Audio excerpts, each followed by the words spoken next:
मैं 13 साल की अनाथ लड़की थी। मैंने देखा कि रोज रात अनाथ आश्रम से एक लड़की को चुपके से फार्म हाउस भेजा जाता और सुबह वह लड़की वापस आती तो ठीक से चल भी न पाती। एक दिन मैं चुपके से वहां पहुंची तो पसीने छूट गए क्योंकि वहां एक लड़की के साथ कई कई मर्द बारी बारी। मेरा नाम रोहिणी है। मैं एक अनाथ लड़की हूं। जब से मैंने होश संभाला खुद को अनाथ आश्रम में ही पाया। मेरे माँ बाप कौन थे यह मुझे आज तक पता नहीं चला। मेरा घर वह अनाथ आश्रम ही था और अनाथ आश्रम की लड़कियां मेरा परिवार। हम सबका ख्याल हमारी वार्डन अनीता रखती थी। मैं जिस अनाथ आश्रम में पली बड़ी थी वह सोहन लाल सिंघानिया जी का था। वह बहुत ही नेक दिल इंसान थे। उनके पास रुपए पैसों की कोई कमी नहीं थी, इसलिए वह बहुत ही ज्यादा दान पुण्य के काम करते रहते थे।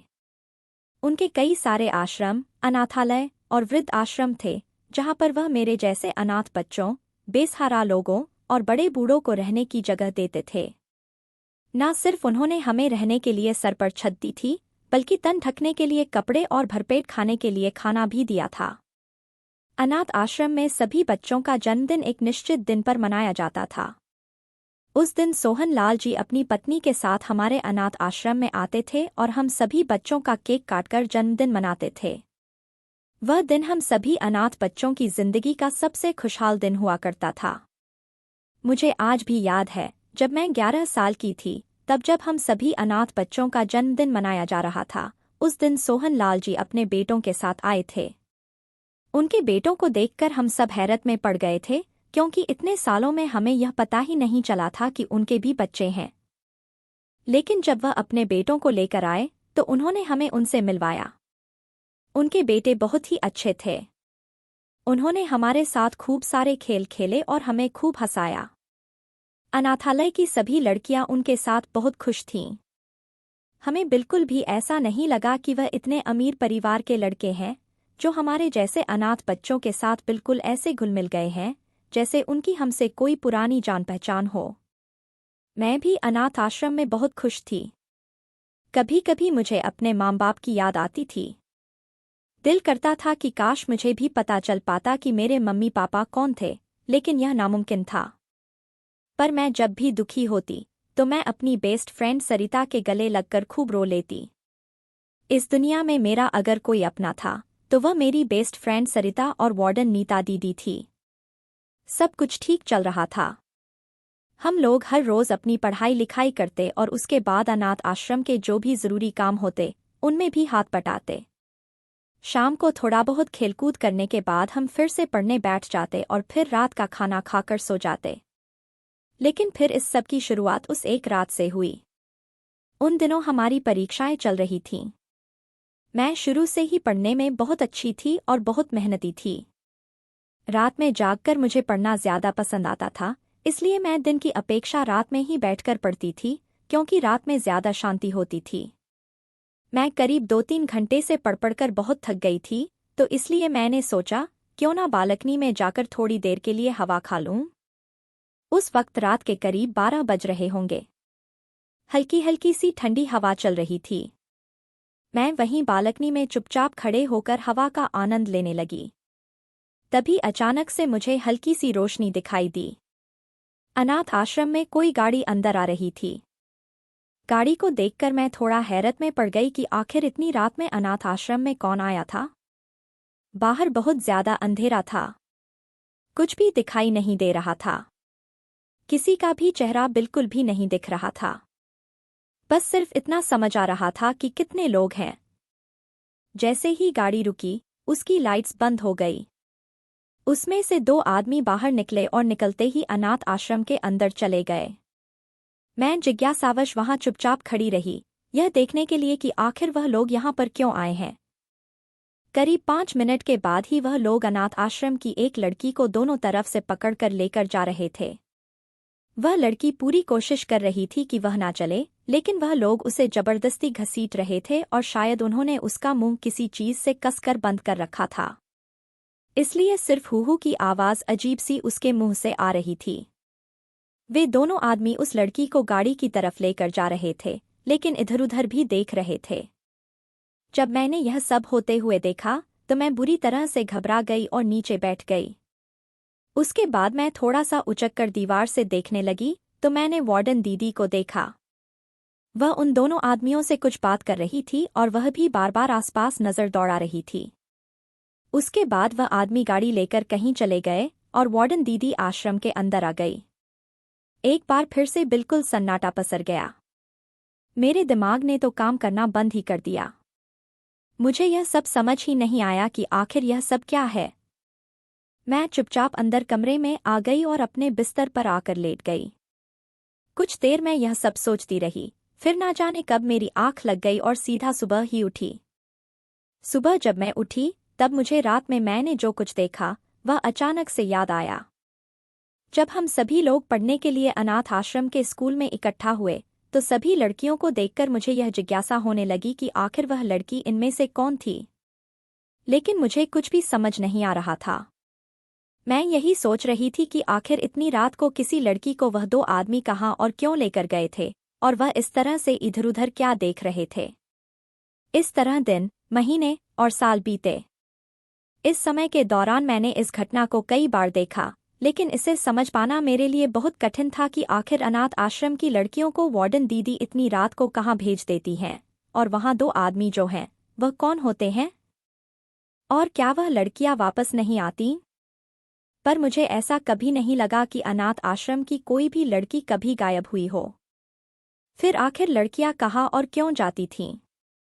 अब मैं 13 साल की हो चुकी थी और इतनी समझदार हो गई थी कि कुछ ऐसी बातें जिन्हें हम हर किसी से नहीं कर सकते, उन्हें भी मैं अब समझने लगी थी। एक दिन रात को जब मैं वॉशरूम जाने के लिए बाहर निकली तो मुझे फिर से अनाथ आश्रम के गेट से एक गाड़ी आती हुई दिखाई दी। मैं गाड़ी को देखते ही थोड़ा सा सावधान हो गई। मेरे मन में आया कि आखिर इस सब के पीछे क्या है, वह मुझे जानना ही होगा। इसलिए मैं तुरंत ही सीढ़ियों से दबे पांव नीचे उतरकर पहुंची। नीचे भी काफी अंधेरा पड़ा हुआ था, इसलिए मैं जो सीढ़ी के नीचे जगह थी वहां पर रखी हुई टेबल के पीछे जाकर घुसकर बैठ गई। मैं वहां से किसी को नहीं दिख सकती थी, लेकिन मैं सब कुछ देख पा रही थी। तभी थोड़ी देर के बाद वार्डन दीदी एक लड़की को उसके कमरे से उठाकर लेकर आई।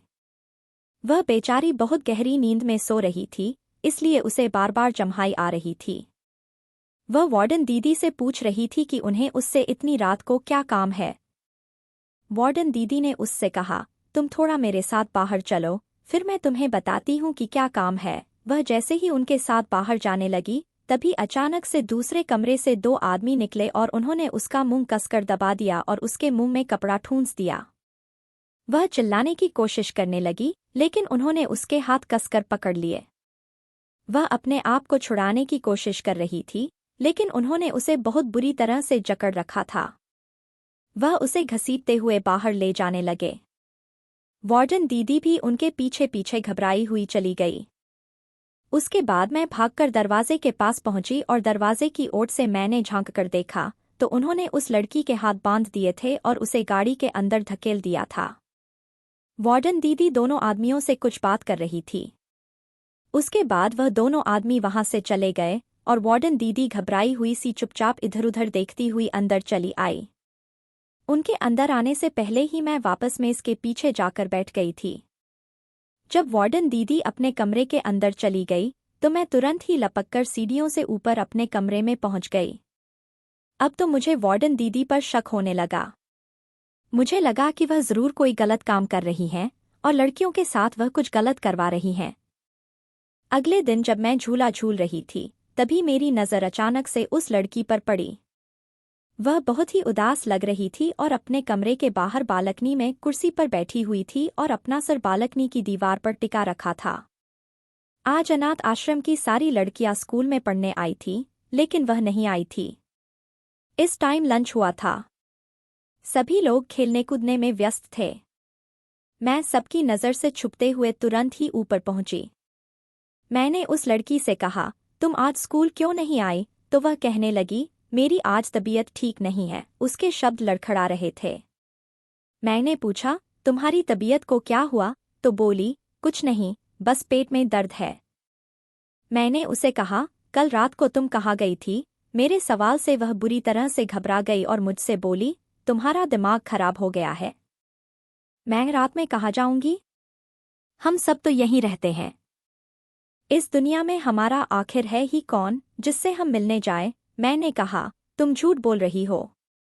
मैंने कल देखा था कि तुम रात में कहीं गई थी। तो वह बोली, मुझसे फालतू की बातें मत करो, वरना मैं तुम्हारी वार्डन दीदी से शिकायत कर दूंगी कि तुम मुझे परेशान कर रही हो। वार्डन दीदी का नाम सुनकर मैं थोड़ा घबरा गई, क्योंकि मैंने सोचा, अगर इसने उन्हें बता दिया कि कल रात का पूरा वाकया मैंने अपनी आंखों से देख लिया है, तो वह पता नहीं मेरे साथ क्या करेंगी। मैंने उससे कहा, शायद मुझे कोई गलतफहमी हुई है, इसलिए मुझे माफ कर दो। मेरे इतना कहते ही वह मुझसे बोली, तुम जाओ यहाँ से, मुझे अकेला छोड़ दो। मैं वहाँ से जाने लगी, लेकिन मैंने देखा कि जब मैं वहाँ से निकल आई, तो उसके बाद वह लड़की फूट फूट कर रोने लगी। अब मुझे बहुत बड़ी गड़बड़ नजर आने लगी थी। जरूर ऐसा कोई राज था, जिसके बारे में कोई नहीं जानता था।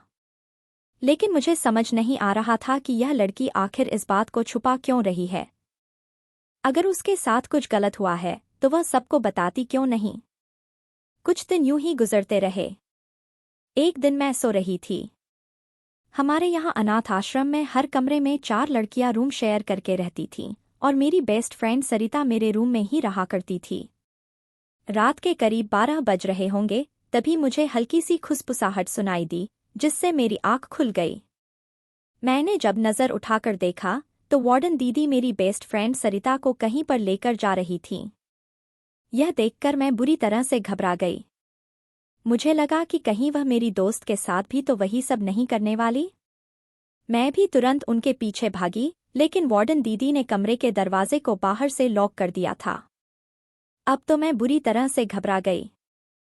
मैं तुरंत ही भागकर खिड़की के पास गई, तो मुझे वहां से वही गाड़ी खड़ी हुई नजर आ रही थी। थोड़ी ही देर में मुझे सरिता नजर आई, जिसे वह 2 आदमी घसीटकर गाड़ी की तरफ ले जा रहे थे।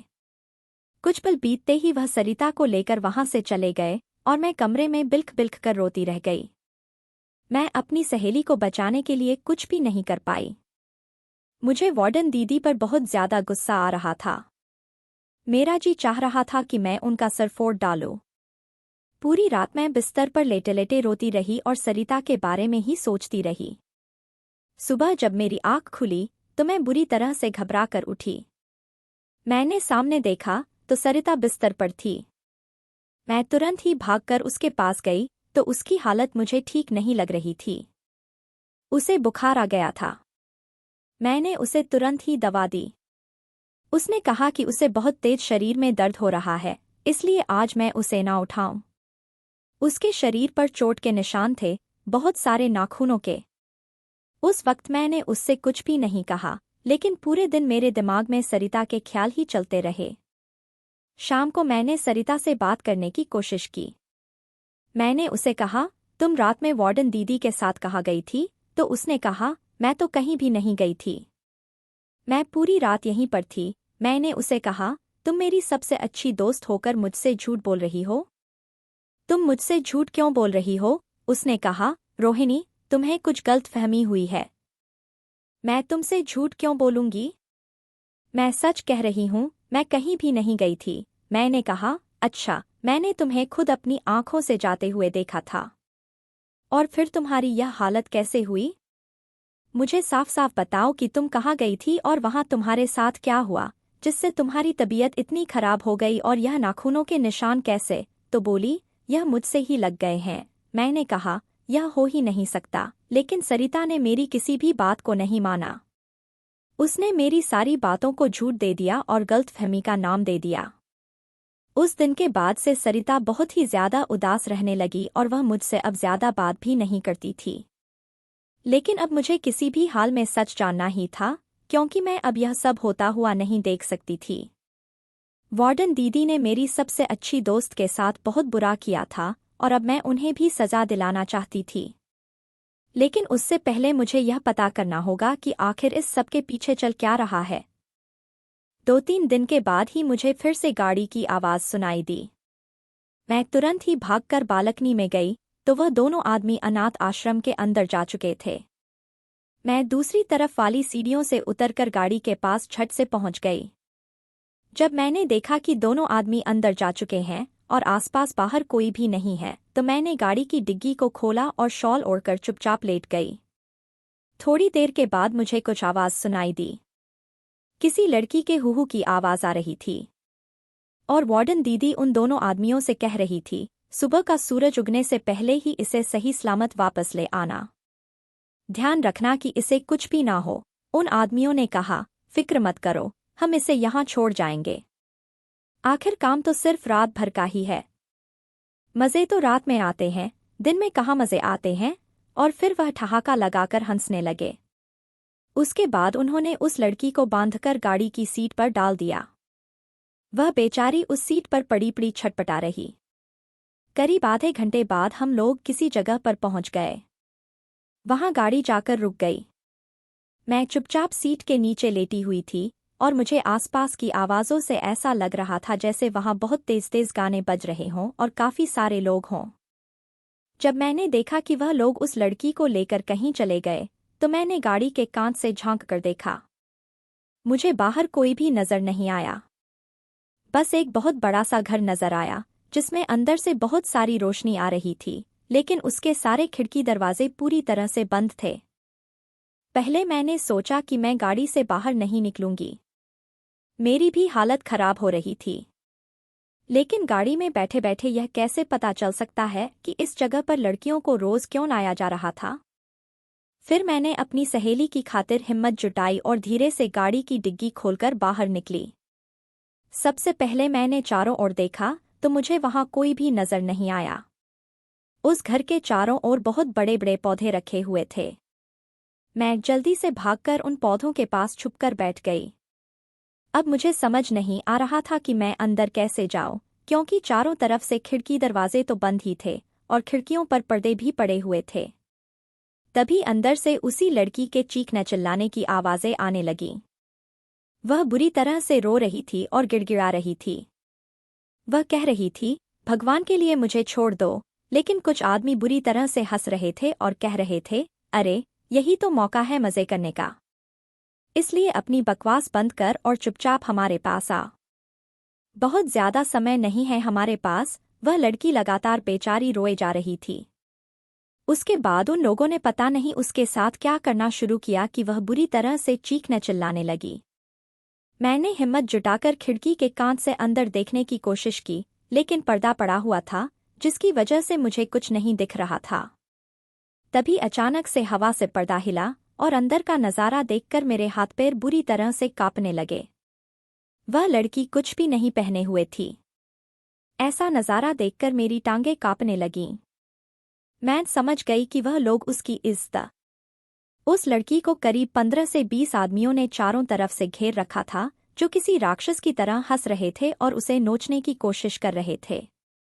इससे आगे का मैं देख ही नहीं पाई और पैर लड़खड़ाने की वजह से नीचे बैठ गई। अब तो मुझ में इतनी भी हिम्मत नहीं हो रही थी कि मैं वापस जाकर गाड़ी में बैठूं। मुझे अब समझ ही नहीं आ रहा था कि अब मेरा क्या होगा। बहुत देर तक उस लड़की की चीखें और उन आदमियों के हंसने की और बहुत गंदी गंदी बातों की आवाज़ें आती रहीं। मैं लगातार अपना मुंह दबाए वहीं बैठी रोती रही। 3-4 घंटे तक वहां वह घिनौना खेल होता रहा। उसके बाद उनमें से किसी ने कहा, जाओ इस लड़की को वापस अनाथ आश्रम छोड़कर आओ, क्योंकि अब सुबह होने वाली है। मैंने जैसे ही यह सुना, तुरंत ही अपने शरीर में जान भरी और फुर्ती से जाकर डिग्गी का दरवाज़ा खोलकर सीट के नीचे लेट गई। उस लड़की को उठाकर गाड़ी की सीट पर डाल दिया गया। वह बेचारी बुरी तरह से कराह रही थी। मैं गाड़ी में अपना मुंह दबाए लगातार रोती रही। आधे घंटे बाद हम लोग अनाथ आश्रम पहुंच गए। जैसे ही वह आदमी उस लड़की को लेकर अनाथ आश्रम के अंदर गए, मैं तुरंत ही धीरे से गाड़ी से बाहर निकलकर पिछली सीढ़ियों से ऊपर चढ़ गई और अपने कमरे में जाकर बिस्तर पर दुबक कर बैठ गई और जी भरकर खूब रोई। मैं भगवान से शिकायत करने लगी कि एक तो आपने हम लड़कियों को हमारे माँ बाप से कभी नहीं मिलवाया, ऊपर से आप हम पर कितना बड़ा जुल्म करवा रहे हैं। यह राक्षस हमारे साथ कितना गंदा खेल खेल रहे हैं, क्योंकि ऐसा कोई भी नहीं है जो हमारी रक्षा करे। कहते हैं, जिसका कोई नहीं होता उसका भगवान होता है। तो आखिर कहाँ है आप, जो हम लड़कियों की रक्षा करें? बहुत देर रोने के बाद मैंने यह फैसला किया कि अब मैं चुप नहीं बैठूंगी और इसके खिलाफ कुछ ना कुछ जरूर करूंगी। अनाथ आश्रम की लड़कियों के साथ अब मैं जाती होने नहीं दूंगी। 2 दिन के बाद ही हम सभी लड़कियों के जन्मदिन की तारीख थी। मुझे उसी दिन का इंतजार था। सोहनलाल जी अपने दोनों बेटों राजेश और अमन के साथ हमारा जन्मदिन मनाने के लिए आए हुए थे। मैं एक मौके की तलाश में थी कि कब मैं उन्हें यह सब बता पाऊं। सब लोग बहुत खुश हो रहे थे और खूब सारे खेल खेले जा रहे थे। तभी मेरे पास राजेश भैया आए और वह मेरे सर पर हाथ फेरते हुए बोले, क्या हुआ रोहिणी बेटा, तुम इतनी उदास क्यों हो? चलो हमारे साथ, देखो कितने अच्छे अच्छे खेल खेले जा रहे हैं। आओ तुम भी खेलो। मैंने उनसे कहा, भैया मुझे आपसे कुछ बात करनी है। वह बोले, हाँ बताओ बेटा, क्या बात है? क्या तुम्हें यहाँ कोई दिक्कत है? मैंने कहा, मुझे दिक्कत नहीं है, बल्कि यहाँ सबको दिक्कत है। उसके बाद वह बोले, चलो अच्छा अंदर बैठकर बात करते हैं। जब हम अंदर गए तो मैंने उन्हें सब कुछ बता दिया। मेरी बात सुनकर वह बुरी तरह से हैरत में पड़ गए। उन्होंने कहा, क्या तुम सच कह रही हो? क्योंकि अगर यह बात झूठ निकली तो बहुत बड़ा बवाल हो जाएगा। यह एक बहुत बड़ा इल्जाम है जो हम वार्डन दीदी पर लगाएंगे। वार्डन दीदी हमारे यहाँ बहुत समय से काम कर रही हैं और पापा की वफादार भी हैं। तो हम इतना बड़ा इल्जाम बिना किसी सबूत के उनके ऊपर नहीं लगा सकते, क्योंकि पापा बिना सबूत के हमारी बात पर विश्वास नहीं करेंगे। मैंने कहा, सबसे बड़ा सबूत तो मैं ही हूँ भैया। मैंने यह सब अपनी आंखों से देखा। तो राजेश भैया बोले, वह तो ठीक है, लेकिन अगर हमारे पास और भी कोई पुख्ता सबूत हो तो हमारे लिए ज्यादा आसानी रहेगी। क्योंकि जैसा तुम बता रही हो तो इस सब के पीछे सिर्फ वार्डन दीदी ही नहीं, और भी ना जाने कितने लोग हैं जिनके बारे में हमें नहीं पता, जिन्हें सजा दिलाने के लिए हमें ठोस सबूत चाहिए होगा। राजेश भैया ने कहा, लेकिन तुम फिक्र मत करो, अब मैं इस मामले की तह तक जाकर ही रहूंगा। लेकिन एक बात तुम अच्छे से याद रखना कि इस सब के बारे में अब तुम किसी से कुछ भी मत कहना। किसी को भी भनक नहीं लगनी चाहिए कि यहाँ पर क्या हो रहा है, क्योंकि हो सकता है फिर हम असली मुजरिम को कभी पकड़ ना पाए। मैंने कहा, ठीक है भैया, मैं इसके बारे में किसी को भी नहीं बताऊंगी। उस दिन मुझे मन ही मन में बहुत ही ज्यादा तसल्ली महसूस हो रही थी, क्योंकि मुझे पूरा विश्वास था कि राजेश भैया अब अनाथ आश्रम की सारी लड़कियों को बचा लेंगे और वार्डन दीदी और उनके जो भी साथी थे उनको कड़ी से कड़ी सजा दिलवाएंगे। अगले दिन रात को वार्डन दीदी मेरे पास आई और बोली, रोहिणी मेरे साथ मेरे कमरे में चलो, मुझे तुमसे कुछ काम है। मुझे उनकी कोई भी बात मानने का बिल्कुल भी मन नहीं था, लेकिन फिर भी मैं बेमन से उनके साथ उनके कमरे में चली गई। वह मुझसे पहले इधर उधर की बातें करती रही और काफी सारे काम करवाती रही। जब कुछ घंटे बीत गए तब उन्होंने मुझसे कहा, देखो रोहिणी, आज मैं तुम्हें एक खास जगह पर भेज रही हूँ। इसके बारे में तुम किसी से कुछ भी मत कहना, वरना हम सबके साथ बहुत बुरा होगा। उनकी बात सुनकर मैं समझ गई कि अब वह मेरे साथ भी वही करने वाली हैं जो बाकी लड़कियों के साथ करती आई हैं। मैंने उनसे कहा, मैं जानती हूँ कि अब आप मुझे उन आदमियों के पास भेज देंगी जो मेरा हाल बेहाल कर देंगे। मेरी बात सुनकर वार्डन दीदी रोने लगी और बोली, मुझे माफ कर दो रोहिणी, लेकिन मैं मजबूर हूँ।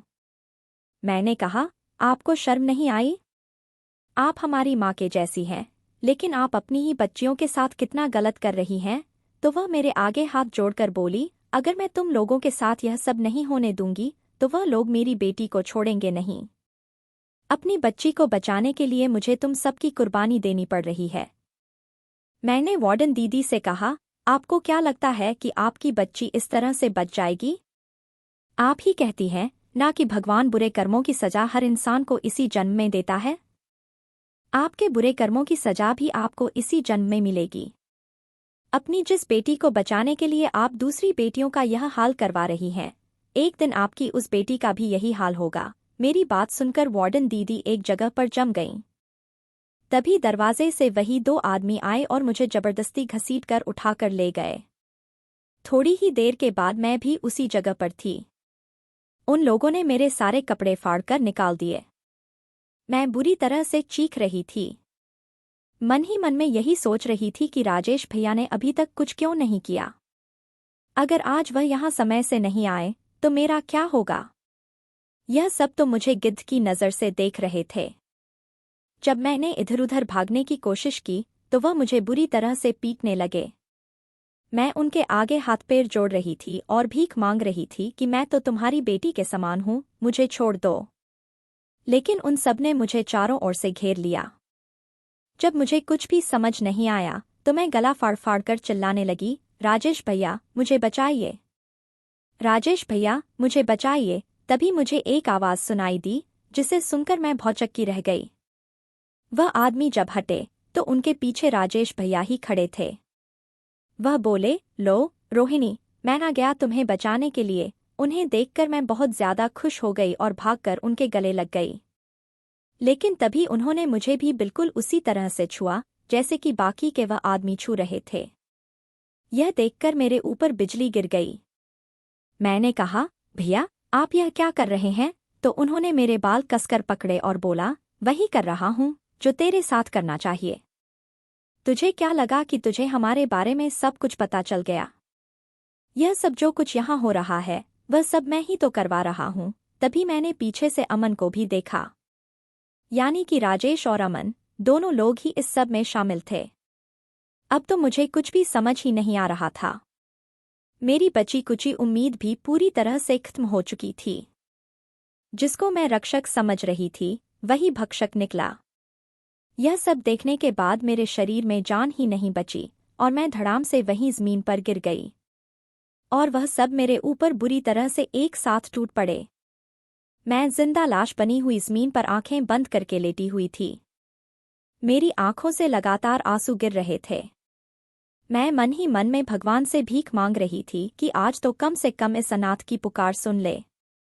जैसे ही वह मेरी इज्जत को खत्म करने वाले थे तभी अचानक बाहर से गोली चलने की आवाज आई, जिससे वहां जो उन राक्षसों की हंसी की आवाज गूंज रही थी वह सन्नाटे में बदल गई। हर कोई अब बाहर की तरफ टकटकी लगाकर देख रहा था। तभी कुछ ही सेकंड में 8-10 पुलिस वाले अंदर आए, जिन्हें देखकर उन सब के होश उड़ गए। उन पुलिस वालों के पीछे से सोहन लाल जी आए, जिनके साथ वार्डन दीदी थीं। वार्डन दीदी ने तुरंत ही आगे बढ़कर मुझे शॉल से ढक दिया। उस वक्त मेरा गुस्सा था वह मैं भूल चुकी थी और उसे चिपककर बुरी तरह से रोने लगी। वह भी बहुत देर तक मुझे गले लगाकर रोती रही और मुझसे माफ़ी मांगती रही कि मुझे माफ़ कर दो मेरी बच्ची। सोहन लाल जी ने अपने दोनों बेटों के गाल पर कई सारे तमाचे खींचकर मारे और उन्होंने पुलिस वालों से कहा, इन सभी दरिंदों को यहाँ से पकड़ कर ले जाइए और इन्हें कड़ी से कड़ी सजा दिलवाइए। सोहन लाल जी ने मेरे आगे भी हाथ जोड़कर माफ़ी मांगी। उन्होंने कहा, मुझे नहीं पता था कि मैं अपने ही घर में राक्षसों को पाल रहा हूँ। मैं तो समाज सेवा का काम करता था, लेकिन मुझे नहीं पता था कि मैं जो नेक काम कर रहा हूँ उसका फायदा मेरे बेटे इस तरह से उठा रहे हैं। अगर आज वार्डन अनीता ने मुझे सही समय पर फोन करके सब कुछ ना बताया होता तो शायद यह गंदा खेल ना जाने कब तक चलता रहता। सोहन लाल जी ने कहा, तुमने भी बहुत गलत काम किया है अनीता। जो हिम्मत तुमने आज जुटाई है वह तुम्हें पहले दिन ही जुटानी चाहिए थी। वार्डन दीदी उनके आगे हाथ जोड़कर माफ़ी मांगने लगीं। वह बोली, मैं डर गई थी। मुझे मेरी बच्ची की इज्जत और जान को लेकर धमकाया गया था। इस वजह से मैं घबरा गई। लेकिन आज जब रोहिणी ने मुझे सही राह दिखाई तब मुझे समझ आया कि मैं कितना बड़ा पाप कर रही हूँ। ऐसी जिंदगी जीने का भी क्या फ़ायदा जिसमें मैं दूसरों की जिंदगी इस तरह से खराब कर रही थी। सोहन लाल जी ने कहा, तुम्हारे इसी काम की वजह से मैंने तुम्हें पुलिस से बचा लिया, वरना आज तुम्हें भी मैं सजा दिलवाकर ही रहता। सोहन लाल जी बोले, लेकिन अनाथ आश्रम की किसी भी लड़की ने मुझे आज तक कुछ क्यों नहीं कहा? तो वार्डन दीदी बोली, वह इसलिए क्योंकि यह लोग उन लड़कियों के बहुत ही गलत वीडियो बना लेते थे और उनको धमकी देते थे कि अगर उन्होंने किसी के भी सामने मुंह खोला तो वह उन्हें कहीं मुंह दिखाने के काबिल नहीं छोड़ेंगे। उसके बाद हम अनाथ आश्रम लौट आए। मैं बहुत दिनों तक उस सदमे से बाहर नहीं निकल पाई। लेकिन मैंने उस दिन यह फैसला कर लिया कि मैं पढ़ लिख कर एक बहुत अच्छी पुलिस वाली बनूंगी, ताकि कभी भी मैं किसी पर इस तरह का कोई जुल्म ना होने दूं। तो दोस्तों, आपको यह कहानी कैसी लगी? हमें कमेंट करके ज़रूर बताएं और प्लीज़ इस कहानी को ज़्यादा से ज़्यादा शेयर और लाइक करें। अगर आप चाहें तो मुझे सुपर थैंक्स भी दे सकते हैं। साथ ही अगर आप मेरे चैनल पर नए हैं तो सब्सक्राइब करके बेल आइकन ज़रूर दबा दें ताकि मैं आगे भी आपको ऐसी ही अच्छी कहानियाँ सुनाती रहूं। Thank you.